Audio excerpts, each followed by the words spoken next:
जामिन रे आसी माड़ मारिबा तथा धमक देबा मामलारे दोषी साब्यस्त हेले अभियुक्त। गजपति जिलार मोहनार विचारपति आईन कानून व्यवस्था उपरे किपरि जनसाधारणकर आस्था पुणी फेरी आसिब से नहीं निज राय रे अभियुक्तंकु भर्सना करबा सह भविष्य में एभली कार्यरू विरत रहिबाकु चेतावनी दैछंती। सूचना अनुसार गजपति जिलार मोहना थाना अंतर्गत एकलव्य मॉडेल आवासिक विद्यालय रे कार्यरत शिक्षयित्री अनिंदिता अनुरागिनी बेहरांक अभियोग क्रमे 25/9/2016 सकाळ समय रे तांको सरकारी बासभवन को आसी अभियुक्त तांकु जीवन रु मारिदेबाकू धमक देवा सह पूर्वरु तांको विरुद्ध रे करिथिबा मामलाटिकू हटाइबा लागि तांकु कहिथिले ओ परे तांकु माड़ मारिथिले।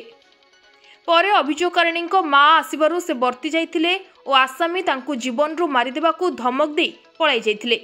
परे निज जीवन प्रति विपद थिबा जानी एतलाकारिणी मामला नंबर 109 रे एक मामला से समय रे मोहना थाना रे रुजु करथिले।